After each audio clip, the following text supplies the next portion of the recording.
الحمد لله وكفى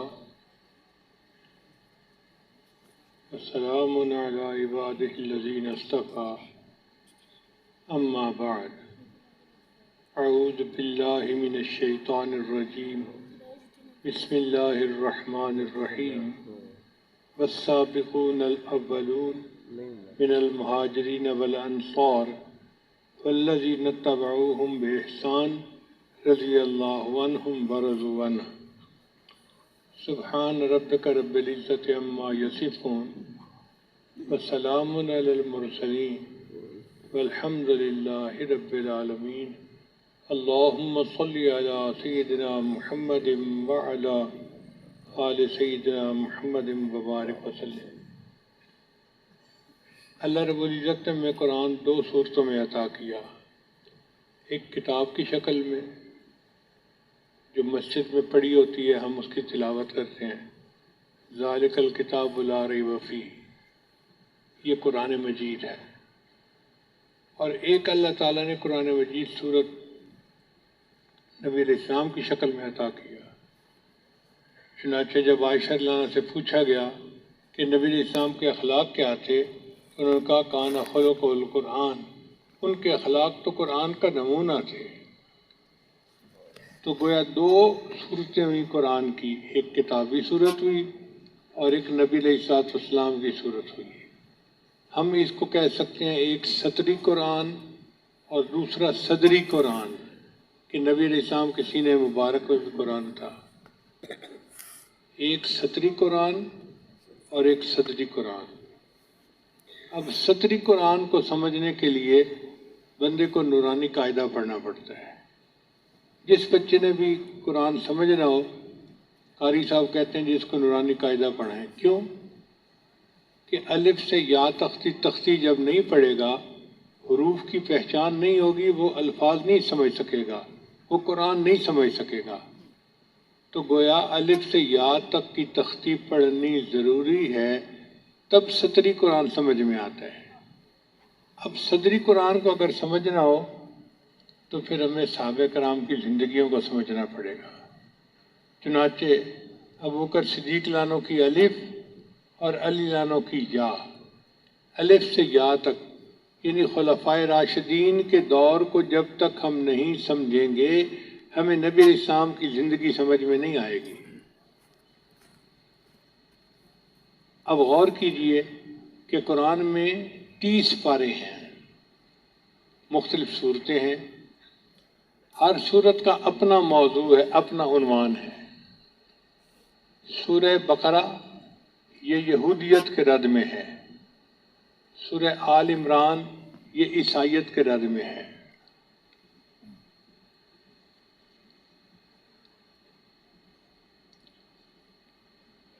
سورہ مائدہ فقہ کے مسائل بتاتی ہے، سورہ انفال اور توبہ کا موضوع جہاد ہے، سورہ قصص ماضی کا علم دیتی ہے، تاریخ کا علم بتاتی ہے، سورہ فرقان حق اور باطل میں فرق کرتی ہے، ایک سورت النور ہے جو روشنی کا کام کرتی ہے۔ اس قرآن مجید میں ایک سورہ صف ہے جو جہاد کے آداب سکھاتی ہے۔ تو جس طرح قرآن کی صورتوں کا اپنا اپنا موضوع ہے، نبی علیہ السلام کے یاروں کی بھی زندگی کا اپنا اپنا انداز ہے۔ اگر آپ غور کریں تو وہاں پر عبداللہ ابن سلام ہیں جو یہودیت کی رد کے بڑے ماہر ہیں، وہاں پر سلمان فارسی ہیں جو عیسائیت کے رد کے بڑے عالم ہیں، وہاں پر آپ کو عبداللہ ابن مسعود نظر آئیں گے جو فقہ کے مسائل سکھانے والے ہیں، وہاں پر آپ کو سیدنا صدیق اکبر نظر آئیں گے جو ماضی کا علم رکھنے والے تھے، تاریخ کا علم جاننے والے تھے۔ یہاں سورہ نور ہے تو وہاں سورہ ذی النورین ہے، وہ روشنی اور ہدایت کا کام دیتی ہے۔ قرآن مجید جو سطری ہے اس میں سورہ صف ہے، اور جو صدری قرآن مجید ہے اس میں سیدنا علی لانو بہادری کا سبق دیتے ہیں۔ تو اس سے پتہ چلا کہ سطری قرآن سمجھ آتا ہے اپنے پاروں سے، اور صدری قرآن سمجھ میں آتا ہے اپنے یاروں سے۔ ہمیں اگر نبی علیہ السلام کو سمجھنا ہے تو ہمیں نبی علیہ السلام کے یاروں کی زندگی کو سمجھنا پڑے گا۔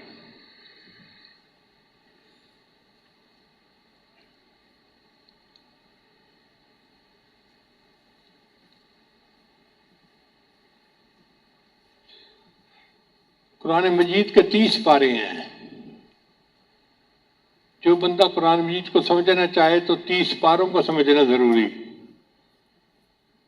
اور جو صدری قرآن ہے ان کے خلفائے راشدین کا دور خلافت 30 سال بنتا ہے۔ سیدنا صدیق اکبر، سیدنا عمر لانو، سیدنا عثمان غنی، سیدنا علی لانو، یہ خلفائے راشدین کا دور 30 سال بنتا ہے۔ تو 30 پاروں کو سمجھنے کے لیے صدری قرآن کے لیے ضرورت ہے، اور نبی علیہ السلام کی مبارک زندگی کو سمجھنے کے لیے خلفائے راشدین کے 30 سالہ دور کو سمجھنے کی ضرورت ہے۔ جس نے 30 سالہ دور کو سمجھ لیا اس نے گویا نبی علیہ السلام کی سیرت کو اچھی طرح سمجھ لیا۔ نبی علیہ السلام نے فرمایا علیکم بسنتی وسنت خلفاء الراشدین المہدیین، تمہارے اوپر لازم ہے میری سنت پر عمل کرنا اور میرے خلفاء راشدین کی سنت پر عمل کرنا، اس لیے کہ وہ ہدایت یافتہ تھے۔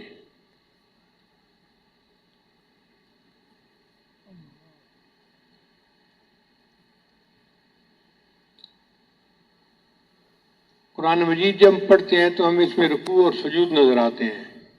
ہر تھوڑی دیر تلاوت کے بعد رکوع آ جاتا ہے، پھر کچھ پاروں کے بعد سجدے آ جاتے ہیں، 14 سجدے ہیں، تو رکوع اور سجود نظر آتے ہیں۔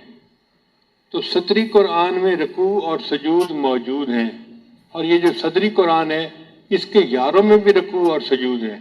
اللہ نے قرآن مجید میں فرمایا تراہم رکعا سجدا، میرے محبوب آپ ان کو دیکھیں گے کہ یہ رکوع کرتے ہیں اور سجدے کرتے ہیں، تو صحابہ میں بھی رکوع اور سجدے موجود ہیں، جس کا تذکرہ قرآن میں ہو رہا ہے۔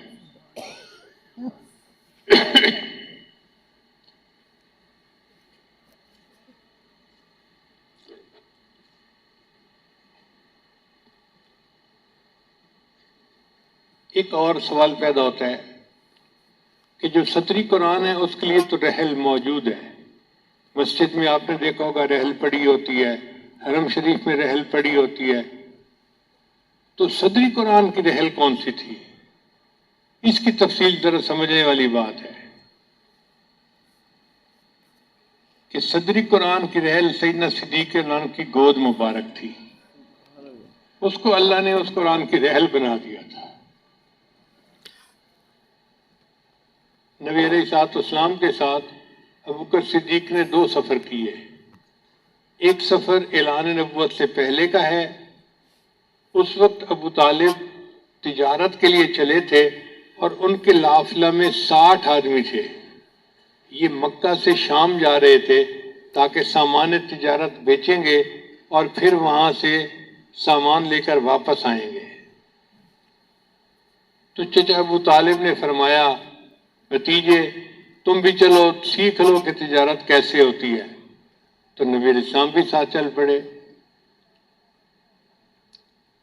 اب یہ 60 آدمیوں کا قافلہ سفر کر رہا ہے، حتیٰ کہ شام کے قریب ایک جگہ پر پہنچے جہاں اکثر قافلے آ کر رکتے تھے۔ وہاں پانی کا انتظام تھا، درخت بھی لگے ہوئے تھے، سایہ دار جگہ تھی، تو قافلے وہاں آ کر ایک جگہ پڑاؤ ڈال دیتے تھے۔ اللہ نے مجھے اپنی زندگی میں وہ درخت دیکھنے کی اور اس جگہ پر جانے کی توفیق عطا فرمائی۔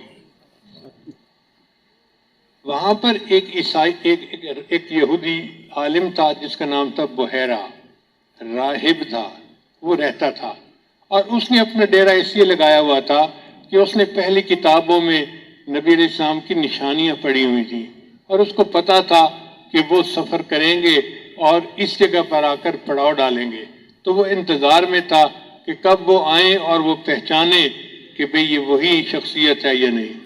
جب یہ ابو طالب کا قافلہ وہاں جا کر رکا تو اس نے سب کی دعوت کی۔ ابو طالب نے سامان کو ایک جگہ رکھوایا اور محمد بن عبداللہ جو اس وقت محمد بن عبداللہ کے نام سے مشہور تھے ان کو کہا بھتیجے تم یہاں بیٹھ کے سامان کی نگرانی کرو، جیسے ہم بچے کو چھوڑ دیتے ہیں پیچھے۔ اور سارے قافلے والے چلے گئے۔ بحیرہ راہب نے دیکھا کہ ان میں تو کوئی ایسا بندہ نہیں کہ جس کے اندر نبوت کی نشانیاں ہوں۔ اس نے پھر پوچھا کہ کوئی بندہ پیچھے رہ تو نہیں گیا؟ یہ ایک بچے کو ہم سامان کے لیے بٹھا کر آئے تھے۔ اس نے کہا یہاں سے کسی کو بھیج دیں اور اس کو یہاں بلوا لیں۔ چنانچہ جب چچا ابو طالب نے بلوایا تو نبی علیہ السلام گئے۔ بحیرہ راہب نے دیکھا کہ جب نبی علیہ السلام تشریف لے گئے، درختوں کی ٹہنیاں جھک کر ان کو سلام کر رہی تھی۔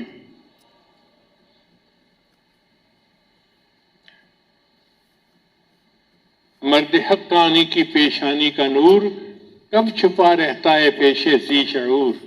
تو بحیرہ تو پہچان گیا۔ پھر اس نے پوچھا چچا ابو طالب سے کہ کیا میں کپڑا ہٹا کر اس کی پشت دیکھ سکتا ہوں؟ ان کو اجازت دے دی۔ چنانچہ اس نے جب نبی علیہ السلام کی کمر سے کرتا ہٹایا تو مہر نبوت دیکھی، تو وہ پہچان گیا کہ یہی وہ ہستی ہے جن کو اللہ تعالیٰ نبوت عطا فرمائیں گے اور یہ آخری نبی ہوں گے۔ اس نے مشورہ دیا ابو طالب کو کہ دیکھیں جہاں شام میں آپ جا رہے ہیں وہاں پر بہت علماء ہیں یہودیوں کے، وہ ان نشانیوں کو دیکھیں گے تو ان کی جان کے درپے ہو جائیں گے، تو بچے کی جان کا خطرہ ہے۔ میرا مشورہ یہ ہے کہ آگے نہ جائیں، بچے کو یہاں سے واپس چھوڑ دیں۔ اب ابو طالب تیار تو ہو گئے کہ ہم بچے کو واپس بھیجیں، مگر یہ بھی ایک مہم تھی کہ اکیلا بچہ کیسے سفر کرے گا۔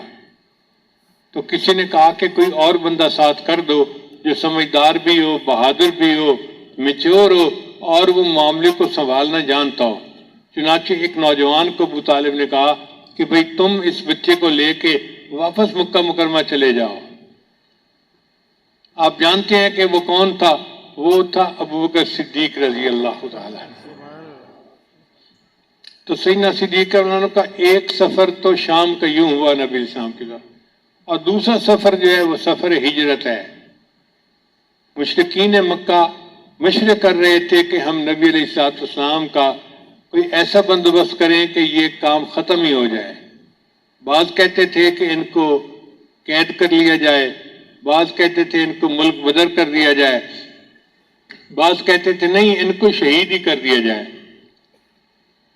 لیکن دارالندوہ میں جب مشورہ ہوا تو ابو جہل نے یہی بات کی کہ ہم ان کو قتل تو کر دیں، لیکن عرب کے سارے جو قریش ہیں وہ ہمارے مخالف ہو جائیں گے اور ہم اتنے بڑے قبیلے کی مخالفت برداشت نہیں کر سکتے۔ کوئی قبیلہ ایسا نہیں جو قریش کی مخالفت کو برداشت کر سکے، لہذا ہم یہ کام نہیں کر سکتے۔ چنانچہ وہ سوچنے لگے کہ ہم ان کو جان سے نہیں مار سکتے۔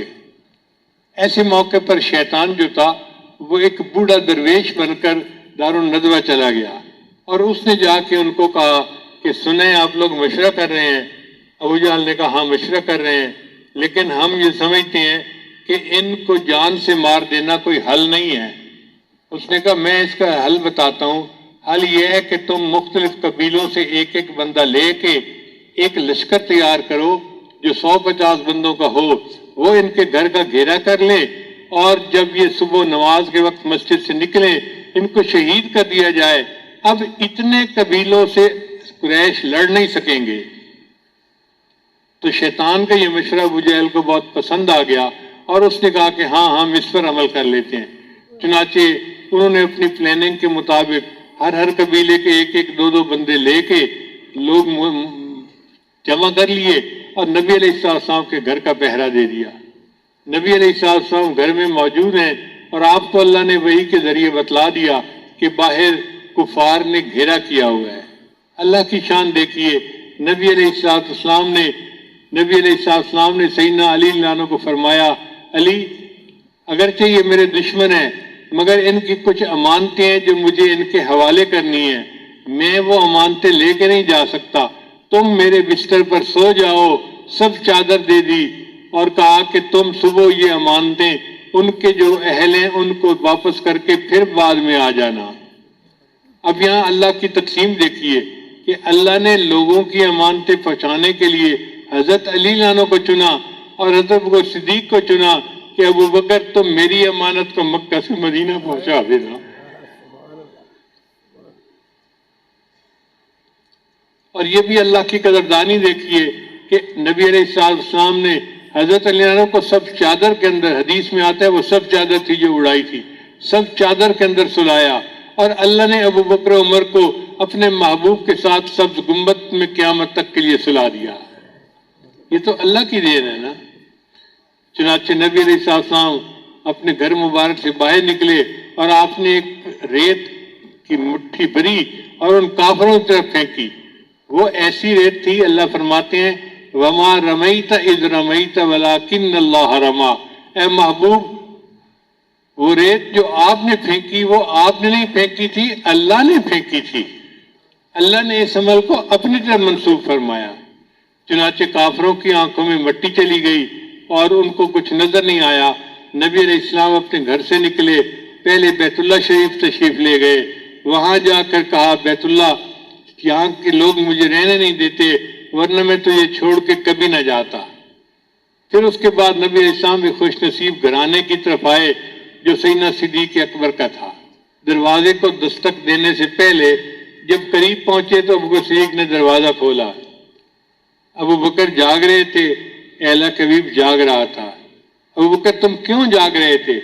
اہل حبیب سے مجھے اندازہ تھا کہ آپ کو ہجرت کا حکم ہوگا اور یہ بھی اندازہ تھا کہ آپ مجھے رفیق ہجرت کے طور پہ قبول فرمائیں گے۔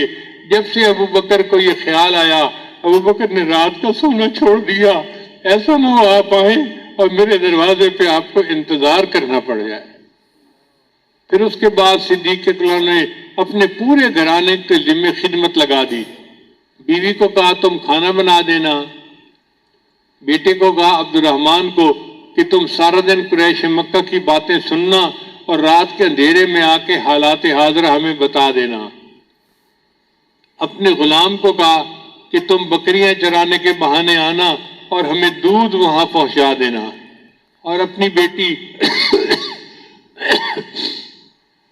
سلمہ رضی اللہ تعالیٰ اسماء رضی اللہ تعالیٰ عنہ کو فرمایا جو عائشہ رضی اللہ عنہ کی بڑی بہن تھی کہ بیٹی تم چھوٹی ہو، تم کھانا میں پہنچا دینا، کوئی تمہارے اوپر شک بھی نہیں کرے گا۔ خود بھی ساتھ سفر میں ہے، بیوی بھی خدمت میں ہے، بیٹا بھی خدمت میں ہے، بیٹی بھی خدمت میں ہے، تو سارا گھرانہ خدمت کے لیے تیار ہے۔ اب جب چلے تو نبی علیہ السلام کے ساتھ ابو بکر صدیق غار ثور تک پہنچے۔ جب غار ثور میں پہنچے تو غار کے اندر جانا تھا، مگر غار میں ایسے لگتا ہے جیسے کبھی کوئی گیا ہی نہیں تھا۔ تو ابو بکر صدیق نے عرض کیا اے اللہ کے حبیب صلی اللہ علیہ وسلم آپ تھوڑا انتظار فرمائیے، میں غار میں جا کر ذرا دیکھ لوں کہ کوئی نقصان دینے والی چیز تو نہیں۔ چنانچہ پہلے ابو بکر صدیق لانو گئے اور پھر انہوں نے غار کی صفائی کی اور پھر نبی علیہ السلام گئے اور پھر اس کے بعد قرآن اترا ثانی اثنین اذ ہما فی الغار۔ اللہ نے ایک ترتیب بھی بنا دی۔ ہمارا دل بھی ایک غار کی مانند ہے، اس دل میں پہلے صدیق اکبر کی محبت آئے گی تو پھر نبی علیہ السلام کی محبت دل میں آئے گی، اور جب نبی کی محبت دل میں آئے گی تب قرآن سینوں میں آئے گا۔ اس لیے آپ دیکھیں گے جو صحابہ کے منکر ہیں وہ حافظ قرآن نہیں ہوتے، اس لیے کہ نہ ابو بکر کی محبت نہ نبی کی محبت، تو قرآن ان کے سینوں میں کیسے آئے؟ اب ایک اور بات دیکھیے کہ جب نبی علیہ السلام کو انہوں نے بلایا تو نبی علیہ السلام رات کے جاگے ہوئے تھے، تھکے ہوئے تھے۔ اب ابو بکر صدیق لانو بیٹھ گئے، اے اللہ کے حبیب صلی اللہ علیہ وسلم اس گود میں اپنا مبارک سر رکھیے اور آپ آرام کیجئے۔ تو اگر کوئی بندہ اس قرآن کی رحل دیکھنا چاہے تو وہ لکڑی کی بنی ہوئی مسجد میں دیکھ سکتا ہے، اور صدری قرآن کی رحل دیکھنا چاہے تو وہ سیدنا صدیق اکبر کی گود کو دیکھ لے، وہ اس قرآن کی رحل تھی۔ آج لوگ کہتے ہیں کہ محبوب کی ایک جھلک دیکھنے پر نصیب ہو جائے، اور صدیق اکبر تیری قسمت پہ قربان جائیں کہ محبوب صلی اللہ علیہ وسلم آرام فرما رہے ہیں اور آپ بیٹھ کے ان کی زیارت کر رہے ہیں۔ چنانچہ تعالیٰ شاہ صاحب بخاری رحمۃ اللہ فرمایا کرتے تھے کہ ابو بکر صدیق لانو کی گود رحل کی مانند ہے اور نبی علیہ السلام کا چہرہ قرآن کی مانند ہے۔ ابو بکر تو مجھے قاری نظر آتا ہے جو بیٹھا ہوا اس قرآن کی تلاوت کر رہا ہے،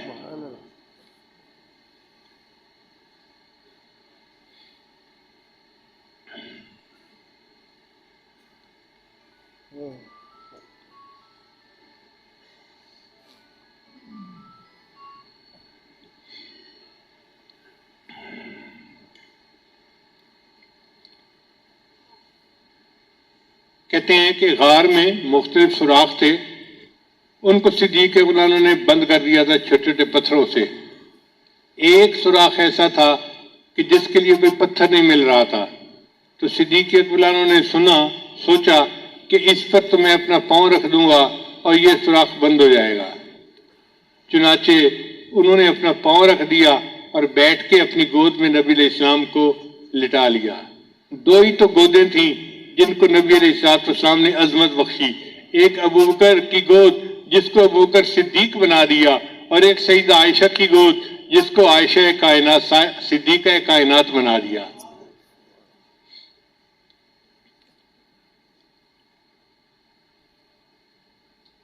اب کتابوں میں لکھا ہے کہ اس سوراخ میں کوئی کیڑا تھا جس نے صدیق اکبر کو ڈسا، تو تکلیف بھی ہوئی، درد بھی ہوئی، جیسے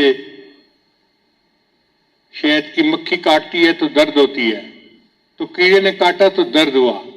اب اس درد کی وجہ سے سیدنا صدیق اکبر کی آنکھوں میں آنسو آ گئے، اور آنسو جو ہے وہ نبی علیہ السلام کے رخ انور پر گرا۔ تیرا میرا آنسو گرتے ہیں تو مصلی پر، ہمارا آنسو گرتے ہیں تو مسجد میں، ہمارا آنسو گرتے ہیں تو گھر میں، بیابان میں، صحرا میں۔ ابوبکر صدیق آپ کتنے خوش نصیب کہ آپ کا آنسو نبی علیہ السلام کے رخ انور کے اوپر گرا۔ شاعر نے کہا، آنسو گرا ہے روئے رسالت مآب پر، آنسو گرا ہے روئے رسالت مآب پر، قربان ہونے آئی ہے شبنم گلاب پر۔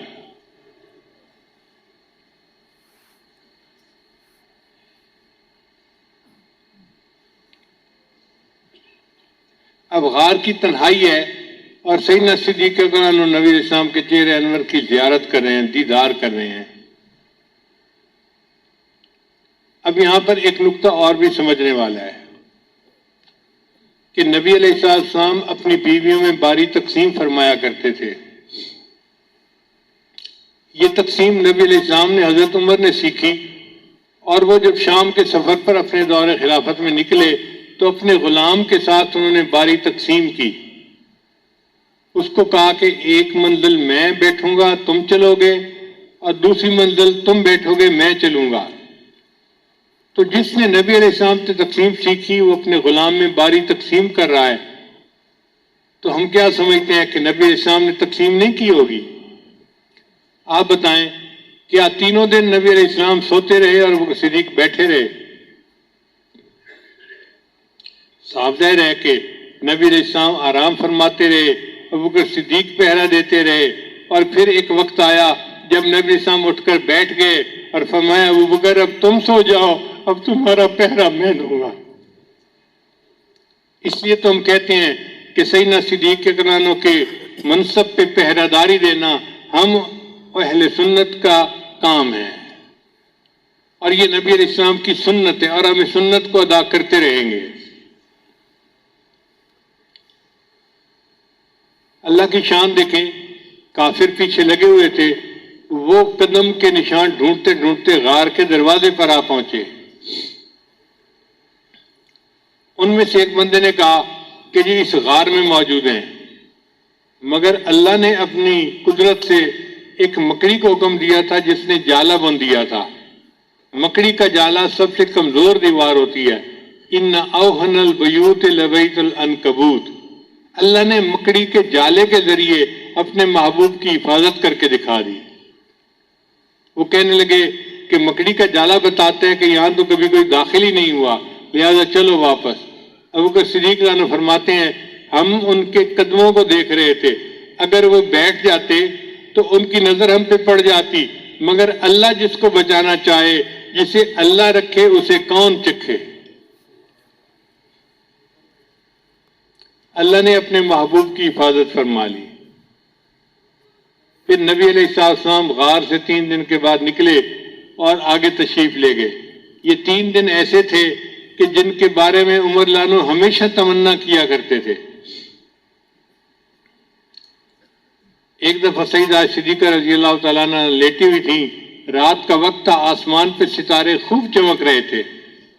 تو انہوں نے پوچھا اے اللہ کے حبیب صلی اللہ علیہ وسلم کوئی ایسا بھی بندہ ہے کہ جس کی نیکیاں آسمان کے ستاروں کی مانند ہوں گی؟ تو نبی علیہ السلام نے فرمایا ہاں عمر۔ تو عائشہ عنہا خاموش ہو گئیں۔ پوچھا عائشہ خاموش کیوں ہو گئی ہو کہ آپ نے میرے والد کا نام نہیں لیا؟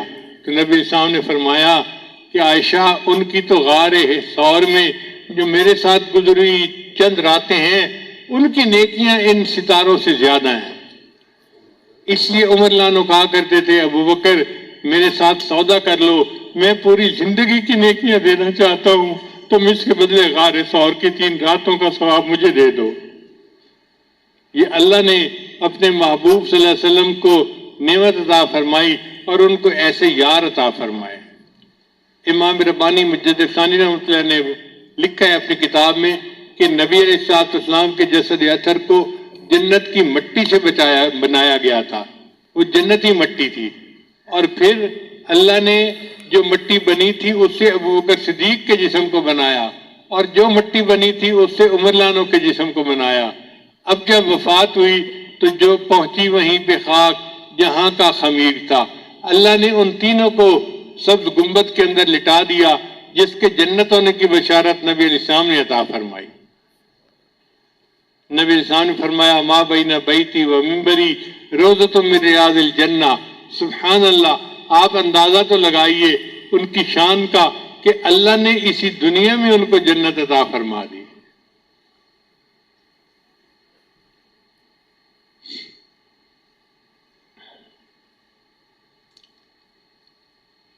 اس لیے سطری قرآن کو سمجھنے کے لیے انسان کو تفسیر پڑھنی پڑتی ہے، اور صدری قرآن کو سمجھنے کے لیے نبی علیہ السلام کے صحابہ کی زندگیوں کو سمجھنا پڑتا ہے۔ قرآن سطری سمجھ میں آتا ہے اپنے پاروں سے، اور صدری قرآن سمجھ میں آتا ہے اپنے یاروں سے۔ ہم جتنا ان کی زندگیوں کو سمجھیں گے ہمیں اتنا زیادہ یہ بات سمجھ میں آئے گی کہ واقعی نبی علیہ السلام نے اس کائنات پر کیسی جماعت بنائی۔ جس طرح درخت اپنے پھل سے پہچانا جاتا ہے، استاد اپنے شاگرد سے پہچانا جاتا ہے، نبی علیہ السلام کی عظمت یہ کہ آپ نے صحابہ کی ایک ایسی جماعت تیار کی جو انبیاء کے بعد کائنات کے سب سے بہترین انسانوں کی جماعت تھی۔ ایسی جماعت آسمان نے نہیں دیکھی، ایسی جماعت زمین کے اوپر نہیں ہوئی۔ اللہ نے قرآن مجید میں ان کے بارے میں کیا اعلیٰ بات کہی، فرمایا رضی اللہ عنہم ورضوا عنہ، وہ اللہ سے راضی ہو گئے اور اللہ ان سے راضی ہو گئے۔ تو جن سے اللہ راضی ہو گئے ہم بھی ان سے راضی ہیں، اور ان کے نقش قدم پر چلنا ہم اپنے لیے سعادت سمجھتے ہیں۔ اب آپ بتائیے کہ نبی علیہ السلام کی زندگی کے گواہ کون ہیں؟ نبی علیہ السلام کے سجدوں کا گواہ کون؟ نبی کے رکوع کا گواہ کون؟ نبی کی قرات کا گواہ کون؟ نبی کے حج کا گواہ کون؟ جب ہر بات کے گواہ صحابہ ہیں تو اس کا مطلب ہے کہ ہمیں صحابہ کی عظمت کو ماننا پڑے گا، تب ہمیں دین سمجھ میں آئے گا، ورنہ ہم دین سے پیچھے ہٹ جائیں گے۔